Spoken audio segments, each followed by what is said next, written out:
Hello বন্ধুরা, সামনে ঈদ।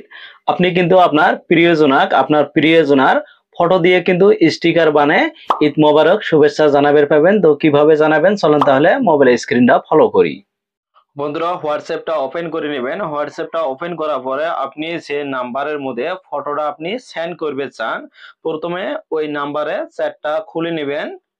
এলা আমরা যেভাবে ফটো সেন্ড করি সেম ভাবে কিন্তু প্রথমে ফটোটা সেন্ড করা লাগবে। গ্যালারিতে আপনি ফটোটা চুজ করে নেবেন কোন ফটোটা আপনি সেন্ড করবে চান। সাপোজ আমি এই ফটোটা সেন্ড করবো, তো দেখতে পাচ্ছেন আমি ফটোটার মধ্যে ক্লিক করে নিলাম, নিয়ে সেম ভাবে কিন্তু আমি ফটোটা সেন্ড করলাম। তো দেখতে পাচ্ছেন ফটোটা কিন্তু সেন্ড হয়ে গেল। এলা আপনি যে ফটোটা সেন্ড করলেন ফটোটার মধ্যে একটা ক্লিক করবেন। ক্লিক করার পরে কিন্তু এই ধরনের ফটোটা শো করব। উপরে দেখবেন থ্রি ডট বলে একটা অপশন পাবেন, এটার মধ্যে ক্লিক করে নেবেন। ক্লিক করে নেওয়ার পরে ক্রিয়েট স্টিকার এটার মধ্যে একটা ক্লিক করে নেবেন। ক্লিক করে নেওয়ার পরে কিন্তু যেটা ফটো আছে ফটোটা কি হলো পিএনজির মধ্যে কিন্তু সেভ হয়ে গেল। আপনি চাইলে কিন্তু এটা জুম ইন বা জুম আউট করে নিতে পারবেন। এভাবে আমি জুম ইন করে নিলাম। উপরে দেন একটা টি বলে একটা অপশন আছে, এটার মধ্যে ক্লিক করবেন। ক্লিক করার পরে আপনি কি লেখাটা লিখতে চান ওটা কিন্তু আপনার টাইপ করা লাগবে। আমি দেবো ঈদ মোবারক। আমি টাইপ করে নিলাম।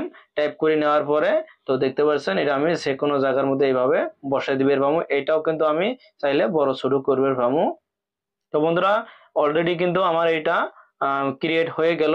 এলা যেভাবে আমি ফটোটা সেন্ড করি ওইভাবে কিন্তু আমার ফটোটা সেন্ড করা লাগবে। আমি সেন্ড অপশনের মধ্যে ক্লিক করলাম। তো দেখতে পাচ্ছেন খুব সুন্দরভাবে কিন্তু ফটোটা এভাবে কিন্তু সেন্ড হয়ে গেল। আমি কিন্তু সুন্দরভাবে আপনাকে দেখাইলাম কিভাবে আপনি হোয়াটসঅ্যাপত একটা ফটো স্টিকার বানিয়ে সেন্ড করবেন। তো বন্ধুরা, ভিডিওটা ভালো হলে কিন্তু অবশ্যই ভিডিওর মধ্যে লাইক করবেন, কমেন্ট করবেন আর বেশি বেশি করে শেয়ার করবেন। আর যারা প্রথমবার ভিডিওটা দেখিয়েছেন অবশ্যই ইউটিউব চ্যানেলটা সাবস্ক্রাইব করে বেল আইকনটা অন করে দিবেন। আর যারা ফেসবুকে দেখিয়েছেন অবশ্যই ফেসবুক পেজটা ফলো করে একটা লাইক করে দিবেন। থ্যাংক ইউ সো মাচ এতক্ষণ ভিডিওটা দেওয়ার জন্য।